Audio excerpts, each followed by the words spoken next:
Oi, gente, tudo bom? Aqui é a Sara e hoje eu vim falar pra vocês todos os 14 livros que eu li agora no mês de junho. Foi o meu maior mês de leitura, mas eu também li vários livros curtinhos, então fica aí, né? Eu li muito livro clássico, porque eu li vários livros do Clube de Literatura Clássica. Eu acho que é até melhor começar logo por eles, porque eles constituem a maior parte da minha pilha. Então vamos lá. O primeiro e mais curtinho de todos é Civilização, de Eça de Queiroz. Esse aqui é um folhetinho que veio junto com o meu box de Os Maias. É um livro, é uma história bem interessante aqui, vai falar a história de dois amigos, que um deles é muito rico, muito inteligente, ele é um inventor, a casa dele tem tudo, nada falta pra ele.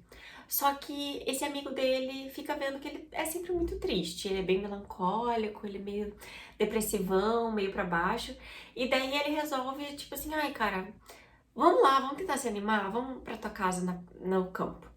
E eles chegam lá e, tipo assim, cara, tudo dá errado. Tudo que pode dar errado nessa viagem dá errado. Parece aquelas histórias de comédia romântica em que tudo que pode dar errado dá errado. Então é bem isso. Só que daí o que acontece? Ele encontra a felicidade na simplicidade das coisas. Gente, é lindo. Uma história assim que tem uma moral muito bacana.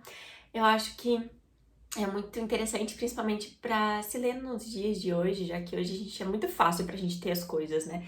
Então é muito interessante ver esse livrinho aqui que mostra que, sei lá, quanto tempo atrás, talvez uns 100 anos atrás, as coisas eram semelhantes e ainda assim eram muito tristes.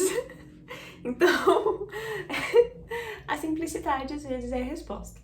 Enfim, daí eu li A Viagem ao Redor do Meu Quarto, do mestre Xavier Mestre, desculpa, tava ao contrário, do Xavier de Mestre. E aqui vai contar a história de um cara que ele tá, você não sabe muito bem por quê, mas ele tá confinado ao seu quarto por 40 e poucos dias, acho que 42 dias.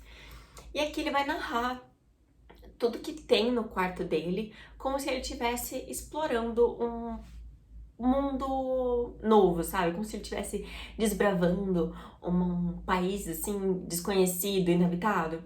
Então ele fala, assim, sobre... Ai, a minha expedição, os meus trajes de viagem, sabe? É muito legal, é muito interessante, porque você sabe que ele tá no quarto dele. E ele dá literalmente a volta no quarto dele. Ele começa por um lado e termina ali. É muito interessante, você começa a entender um pouco mais sobre a vida dessa pessoa, por que que ele tá ali.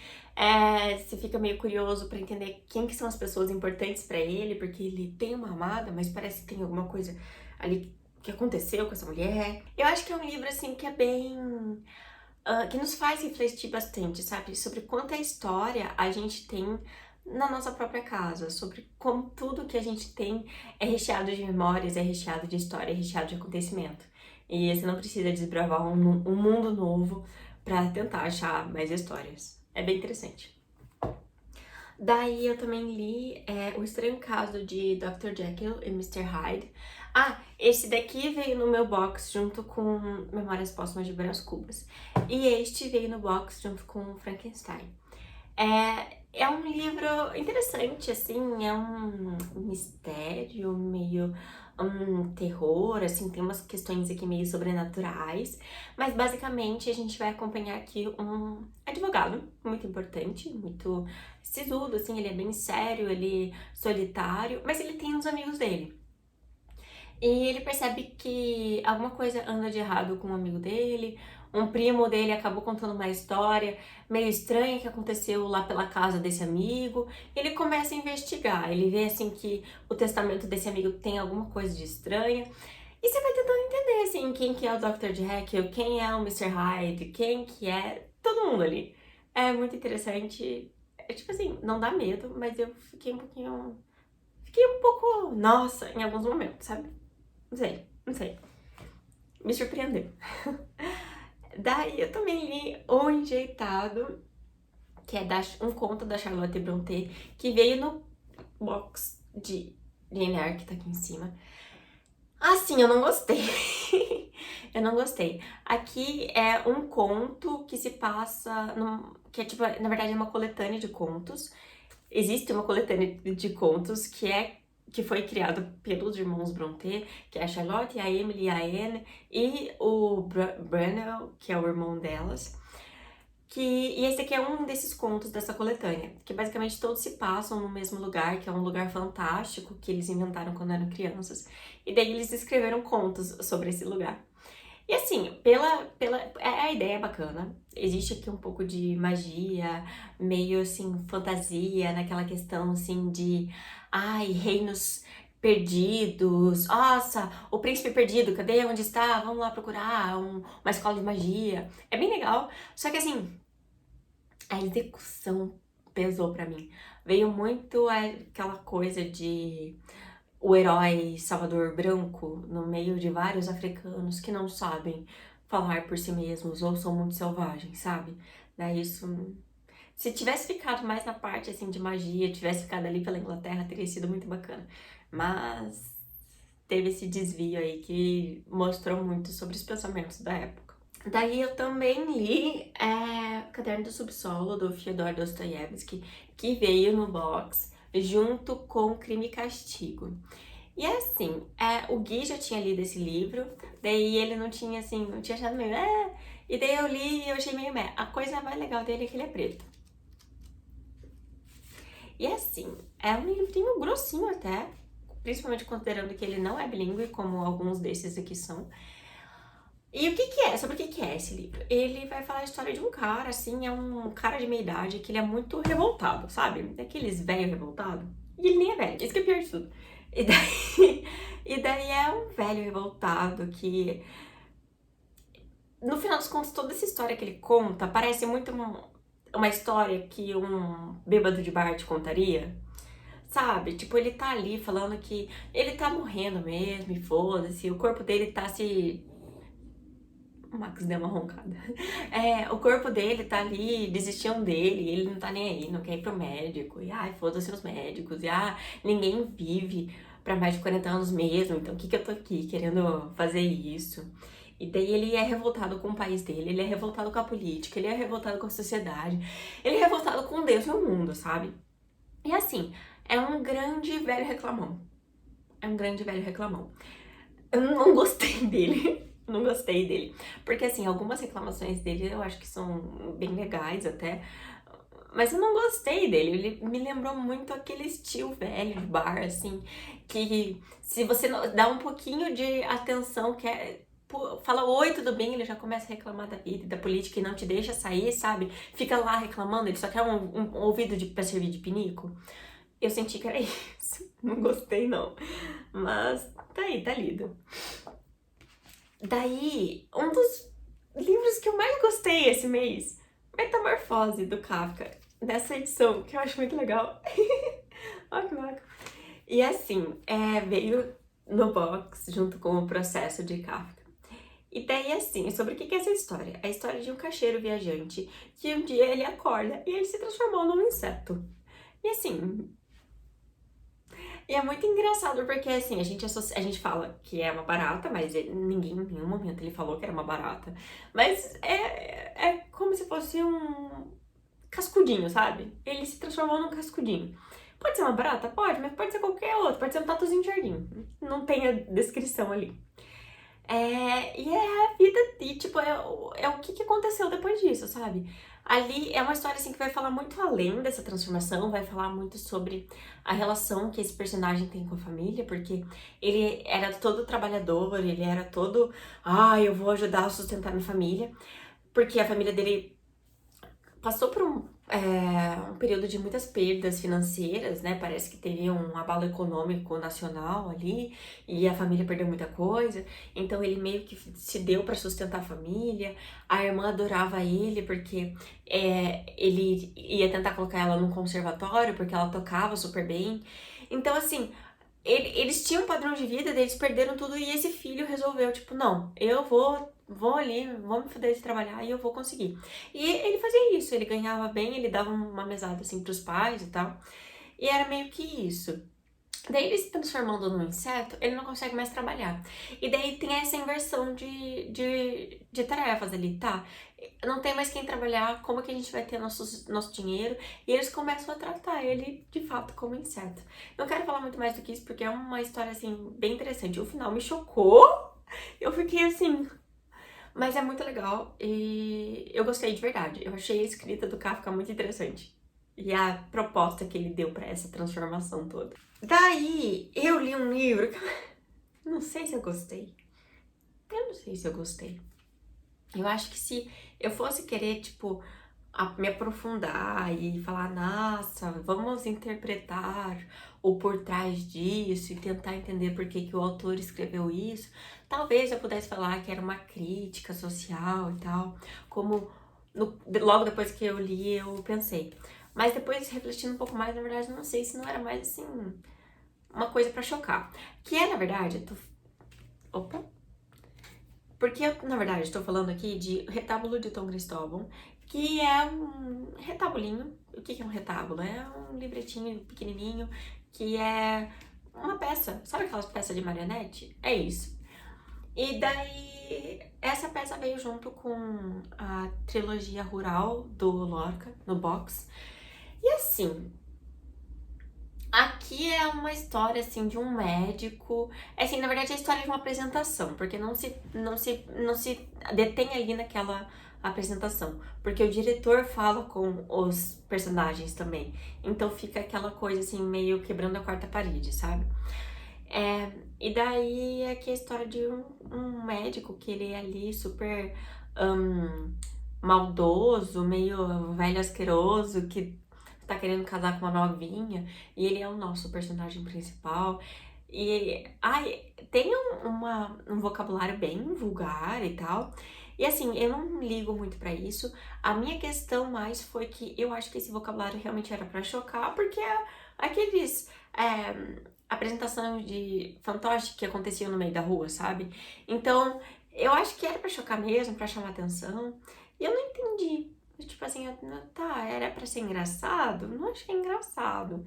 Era pra. Não sei. Li, e é isso. Daí, por último, desses livrinhos pititiucos do Clube de Literatura Clássica, eu li Sarracine, do Balzac, que veio junto do box com o Pai Goriot. E vou rapidinho, um parênteses, todos esses boxes e muito mais sobre o Clube de Literatura Clássica, eu fiz um vídeo só sobre isso, sobre minha experiência assinando um ano de clube. E mostrei, assim, o que veio, como, e enfim.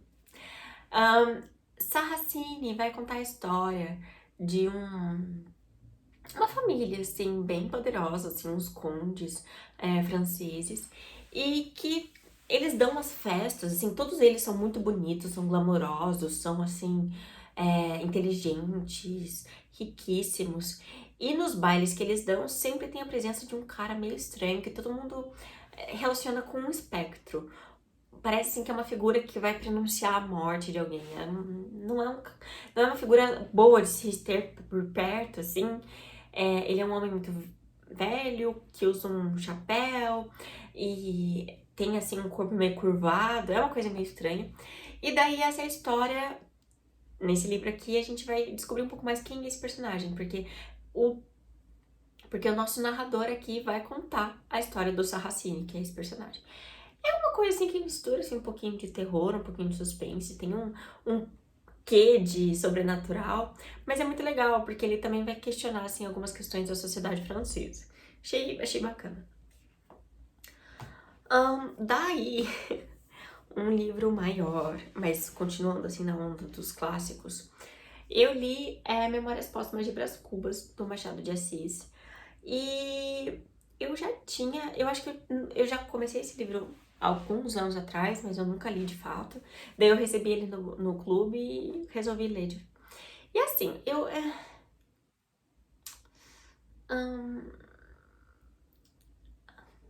li. O que eu achei? Eu achei que teve momentos que foi muito legal. O Machado de Assis faz umas metáforas com a vida e a morte muito interessantes. Logo no começo aqui a gente descobre que quem tá narrando esse livro é um cara que morreu. Ele dedica esse livro, a dedicatória desse livro é sensacional, é icônica. Provavelmente vocês já ouviram, que é: ao verme que primeiro roeu as frias carnes do meu cadáver, dedico como saudosa lembrança essas memórias póstumas. É muito interessante, sabe? Tipo, ele fica brincando com a morte e tal, mas na verdade aqui a gente vai encontrar a vida toda, né, do Brás Cubas, como que ele surgiu, quem era a família dele, como que eram as relações com os pais, os amigos de infância e como que ele foi envelhecendo. Mas logo no começo, quando ele ainda tá falando assim da sua cama do seu leito de morte, né? Ele fala do seu leito de morte, no sentido assim do lugar do seu leito de morte. E daí ele fala de um sonho que ele teve, assim, meio alucinógeno, sobre a morte, em que era muito legal, em que a natureza, ela veio em formato, assim, de uma... Eu não sei explicar, mas era uma figura, assim, meio mitológica. Ele usou, assim, várias metáforas e várias questões, assim, vários aforismos e imagens para falar sobre a morte, sobre a vida, sobre o significado da vida. É muito interessante esse livro, mas no final das contas é sobre a história do Brás Cubas. Então, assim, sobre os amores que ele teve, sobre quem ele rejeitou, sobre seus amantes. E é muito interessante, é legal. Mas eu acho que, assim, eu esperava um pouquinho mais. Eu esperava um pouco mais de sarcasmo. E a linguagem foi uma barreira pra mim. É um pouco difícil, é um pouco truncada. Mas, o senhor Machado de Assis, ele fala aqui, tem uma parte aqui do livro dele que ele fala sobre o porquê que ele escreve assim. Ele fala que ele escreve de uma forma truncada e é isso mesmo. Se você quiser ler o livro dele, é assim e pronto, acabou. Daí, outro livro clássico que eu li foi Lady Susan e Outras Histórias. E já vou incluir aqui, ó, o caderninho de Amor e Amizade e Outras Histórias. Esse daqui é Aqui tem 3 contos da Jane Austen e aqui tem vários contos da Jane Austen, acho que tem 11 aqui. E esses 2 livretinhos aqui, esse daqui veio de brinde numa caixinha da Tag, que eu comprei depois separado. E esse daqui é a coletânea da Martine Claret. E aqui nesses 2 livros, muitos deles se cambeiam, sabe? Aqui a gente vai encontrar Amor e Amizade, As Três Irmãs e depois uma coletânea de cartas. E Amor e Amizade e As Três Irmãs também tem aqui, então eu meio que li os 2 ao mesmo tempo. Ai, eu amo Jane Austen. Eu amo Jane Austen. Ela é engraçada, ela é sarcástica, ela faz assim um romance. É muito engraçado, é muito engraçado. Cada conto mostrava muito sobre quem é Jane Austen, sobre o que ela gostava de escrever e sobre as críticas que ela fazia à sociedade que ela vivia, sabe? Sobre os livros que eram publicados, os romances que eram publicados naquela época. Ela critica também que, tipo assim, é aquela história da mocinha que encontra um rapaz e ele é sisudão e ele, meu Deus do céu, sabe, ele leva ela pra outros lugares e ele morre, e o que é da vida dela, mas ele ressuscita porque, oh meu Deus, o amor, sabe? É muito engraçado, é muito engraçado. Eu fiquei triste por ter histórias aqui que estão incompletas. Eu acho que os Watson e Sanditon são contos aqui que estão incompletos. E eu fiquei muito triste, porque eu queria ler mais, principalmente os Watson. Tava chegando uma parte muito emocionante, e daí acabou. Eu fiquei puta, mas tudo bem. Gostei muito. Ai, tava com saudade. Eu tava com saudade de Jane Austen. Era o que eu precisava, sabe? Depois de um marasma de clássicos, assim, que me fizeram refletir, eu queria refletir de uma forma divertida, e eu ria alto. Eu tava andando na rua, assim, ó, lendo, e eu ria, tava gargalhando, porque é muito engraçado. Ai, olha, eu não consigo parar de sorrir, porque Jane Austen faz isso comigo, sabe? Ai, eu amo essa mulher. Agora sim, vamos pro livro depressivo. Acabou, li tudo isso de clássico. Daí eu li esse daqui. Meu ano de descanso e relaxamento, da Otessa Morfett. Ai, eu sabia que eu ia gostar desse livro. Eu sabia que eu ia gostar. E eu amei, assim. Aqui a gente vai encontrar a história de uma mulher muito bonita, uma jovem adulta, assim, linda. Ela é perfeita, tipo assim, cabelo dela, rosto dela, corpo dela, ela é alta, loira, magra, tá nos padrões de beleza, ela é rica, ela é tipo uma Serena Van der Woodsen, sabe, de Gossip Girl. Ela é aquela garota assim que todo mundo não gosta dela porque ela é bonita. É esse tipo de pessoa. E assim, aqui é uma história que acontece 2001, fica nessa virada de ano, né? E é muito interessante, a gente vai ver um pouco sobre a sociedade nova-iorquina dessa época, mas principalmente a gente vai estar acompanhando pela luz dos olhos de uma garota extremamente depressiva, que perdeu tudo e todos, que tá num mar de depressão. Ela sempre foi uma pessoa meio triste, mas depois que todo mundo à sua volta, assim, que era importante, morreu, o cara que ela gostava parou de falar com ela, sabe? Tipo, ela ficou extremamente depressiva. E ela falou, cara, eu amo dormir. Dormir era a minha atividade favorita que eu fazia com a minha mãe, que agora morreu. Vou dormir por um ano. E daí ela se propõe a dormir por um ano. Ela vai lá, dorme, acorda só pra fazer as higienes dela, pra comer um pouco e toma um monte de remédio e dorme de novo. E ela vai, assim, pro psiquiatra pra procurar remédios pra dormir. É um livro, assim, de uma pessoa que tá, assim, em grande sofrimento, só que não quer aceitar esse sofrimento. Ela acha que dormindo irá melhorar. E ela faz coisas com ela mesma que eu achei muito interessante. Eu achei muito interessante, porque eu acho que eu quero fazer um vídeo resenha sobre esse livro. Eu quero só saber como falar.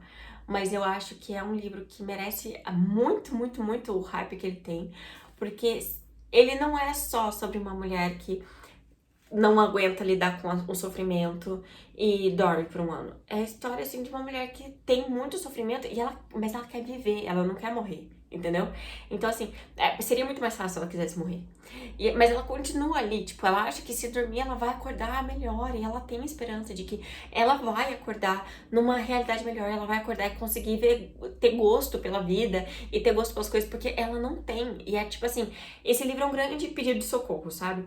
É muito bonito, eu gostei muito, eu li super rápido, fiquei malzona, só que daí eu fui pra minha análise e deu tudo certo. Muito, muito bom, gostei bastante. Daí, antes de entrar nos últimos 2 livros, eu ouvi um audiobook. Porque assim, eu tava muito, lá no começo do mês, eu tava muito numa vibe querendo ler fantasia, sabe?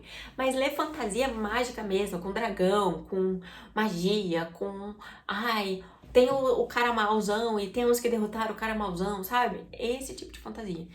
E daí, como eu não tava preparada emocionalmente pra lidar com o Senhor dos Anéis, e eu não tinha outra fantasia que desse pra fazer isso, eu ouvi um audiobook que era de... Aqui no Brasil já tem esse livro que é Asas de Fogo, eu acho que é isso, vou deixar a imagem aqui. Que é a história, assim, de dragões. Dragões, a gente tá na perspectiva de dragões, e basicamente, assim, é um mundo em que é dominado por dragões. Dragões são os seres mais inteligentes. Só que, assim, tá em guerra há muitos anos, há muitos anos, mas existe uma profecia de que 5 dragões vão nascer, e esses dragões, depois que nascerem, eles vão crescer pra resolver essa guerra e definir que lado vai ser o ganhador. Porque basicamente toda essa guerra, todo esse negócio de poder é porque tem um sistema assim de governo meio diferenciado, mas basicamente uma das rainhas do povo da areia, eu acho que é isso, morreu, foi assassinada por um ser humano. E daí ela tem 3 herdeiras e elas não conseguem se decidir quem que vai ser a rainha.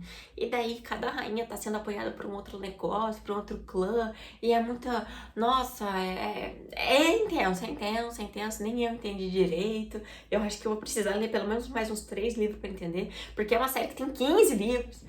Eu não sei o que eu quero da minha vida, começando uma série de 15 livros, mas eu li, foi legal, supriu as minhas necessidades de fantasia, e é isso. Não sei se eu vou continuar, mas eu gostei, foi divertido. É uma série, assim, de super fantasia, de jovem... não é jovem adulto, é infanto-juvenil. É infanto-juvenil, é isso. Os personagens são bobinhos, e é isso mesmo. Bem estilo, assim, Percy Jackson, sabe? Eu gostei. Daí, o que eu quero falar primeiro? Eu acho que eu vou falar do pior livro do mês. Vamos falar sobre Nevernight, do Jay Kristoff. Eu ainda tava meio nessa pegada de fantasia, mas eu não queria mais ficar lendo fantasia infanto-juvenil. Daí eu falei, cara, eu tenho a Nevernight aqui, vou ler, né? Que coisa, né? Que coisa. Eu fui alertada, me disseram, só que eu não acreditei. Bom, aqui a gente vai acompanhar a Mia, que ela é uma adolescente de 16 anos que sofreu muito na vida. Sofreu muitas perdas. Ela assistiu a execução do pai, porque ele foi condenado por traição. Então, assim, ela cresceu, assim, e se desenvolveu para ser uma assassina. Ela tá sendo treinada para ir para uma academia de assassinos e, basicamente, esse livro todo é ela sendo avaliada por essa academia para ver se ela vai entrar ou não. E, assim, são testes absurdos e tal, enfim. Bom, uma academia de assassinos, né? Só que, assim, o que que acontece? Ela tem um poder. Ela diz que ela foi beijada pela deusa, que é uma mitologia muito parecida com a mitologia egípcia. Eu fiquei bem confusa, porque assim, a mitologia é bem parecida com a mitologia egípcia, o sistema de poder é bem parecido com o sistema de poder italiano, lá da época em que os papas governavam. E pelo jeito como eles estão ali, parece assim que você tá na Itália. Ela tem um sobrenome italiano e tal, então assim, eu fiquei um pouco confusa, assim, sobre o que o autor queria se apropriar aqui. Mas basicamente, dizem que ela foi beijada pela deusa, que é a deusa da noite, em um mundo em que não tem noite, por isso Nevernight, né? É muito interessante, a premissa, a proposta da fantasia é bem interessante, sabe? Nossa, um mundo em que treinam assassinos e tem superpoderes. Parece que a gente já viu isso em algum lugar antes, em outros livros de fantasia sempre tem. Normal, bacana. O que me incomodou aqui? Ela tem 16 anos. Esse livro aqui, ó, ele poderia ser tranquilamente, sem mudar nada do enredo, nada, todo o impacto ainda ia ser sentido se ela tivesse 20. Se todos os personagens aqui fossem maior de idade. Mas são todos adolescentes, todos eles têm uns 16 anos. E eles passam por atrocidades. E assim, não tô querendo ser puritana, não tô querendo ser puritana, mas é que as cenas de sexo são tão descritas, são tão. Não sei, são tão. Colocados em tão grau de importância aqui dentro que eu parecia que eu tava lendo o feitiço do Jay Kristoff. Parecia assim que era um grande assim, feitiço dele ver uma adolescente fazendo isso, sabe? E isso me incomodava muito, muito, porque não é só ela, não é só ela. Tem outros adolescentes ali que sofreram coisas absurdas. E assim, eu fico pensando, tá, Sarah, você tá criticando isso daqui, mas você leu Guerra dos Tronos e nunca fez essa crítica. Só que assim, em Guerra dos Tronos, você não via a Arya, a Sansa passando por coisas que essa moça aqui passa. E assim, claro, a gente não pode ignorar tudo que aconteceu com a Daenerys. Só que assim, eu não consigo colocar como equiparados, porque eu sinto, assim, de verdade, que foi dada muita importância para essas cenas. Começou com uma cena de estupro. Então, assim, não foi nem um pouco legal. As primeiras frases dava para dizer o que tava acontecendo. Eu não sei, eu me senti muito incomodada.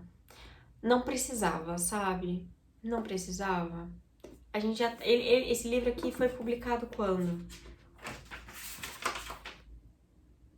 Cara, ele foi publicado em 2016, sabe? 2016. Ninguém avisou ele que ia ser estranho em 2016 publicar isso aqui? Perto do Me Too Movement, perto de tanta coisa que tava acontecendo no mundo sobre sobre exploração sexual de menores. Ninguém avisou? Ai, me poupe, eu não preciso ler isso na minha vida. Não preciso ler fantasias sexuais de um homem adulto sobre adolescentes. Não quero. Eu li Lolita. Já tô. Não, não. Mas vamos acabar em coisa boa. Vamos acabar com coisa feliz. Vamos acabar com o melhor livro que eu li esse mês, que foi Never Let Me Go, ou Não Me Abandone Jamais, do Kazuo Ishiguro. E assim, ai gente, essa história, que história triste, que história bonita. Aqui a gente vai encontrar a história de uma mulher. A gente vai entender que no começo, assim, ela é uma pessoa que facilita doações. Você não entende que tipo de doações, você não entende nada do que tá acontecendo. Você só sabe que isso daqui tá acontecendo. Ela parece assim, sabe como se fosse uma enfermeira, pelo que você tá lendo? E daí ela começa a contar as histórias da infância dela, que ela cresceu no internato e tal, porque ela era uma criança especial junto com outras crianças especiais, e você não sabe muito bem o que tá acontecendo e por que ela tá ali. Mas eles são tratados de uma forma muito especial. E a gente vai entendendo depois que é muito relacionado com essa profissão que ela vai exercer depois. Mas são crianças que elas são criadas separadas de todo mundo. E elas têm guardiões e tal. É uma coisa assim muito ficção científica, meio uma pegada assim meio suspense. Me lembrou muito como que era o nome daquele livro? Putz, eu acabei de esquecer. Acabei de esquecer. Mas me lembrou muito um livro que eu li ano passado. Ano retrasado. Ano retrasado. Acho que era o Instituto. Acho que era esse. Que eram, assim, crianças que eram criadas e você não entendia muito bem porquê, mas não parecia, assim, que elas eram criadas para serem seres humanos normais, sabe? Elas tinham um talento especial. E aqui eu sinto a mesma coisa. Eu não vou explicar o que acontece, mas porque é o grande, né, uma das grandes revelações do livro. Mas é um livro muito bonito, é um livro muito triste também, bem profundo. A gente vai entendendo, assim, como a mente de uma criança vai, né, se desenvolvendo ali nessa realidade que ela tá. Eu acho que tem um filme com a Keira Knightley e o Andrew Garfield e aquela outra moça de cabelo loiro que eu esqueci o nome, mas é isso. Eu gostei muito desse livro. Sabe, ele pegou tudo aquilo, toda a mensagem que ele queria trazer e trouxe de uma forma muito bonita. Eu gosto da forma como o Kazuo Ishiguro ele escreve. Ele usa muito de artifícios da ficção científica para trazer reflexões sobre a nossa vida hoje em dia. Então, eu gosto de ler sobre isso. Eu fiquei muito feliz de ter lido esse livro esse mês. Eu acho que foi um dos últimos livros que eu li e foi uma das melhores coisas que eu fiz. Essa montanha de livros aqui foi o que eu li esse mês. E eu fiquei muito feliz de ter lido tudo isso. Apesar de algumas decepções, esse aqui vai direto pro sebo. Mas é isso. Se você por acaso leu algum desses livros, por favor, comenta aqui embaixo se você concorda comigo ou não.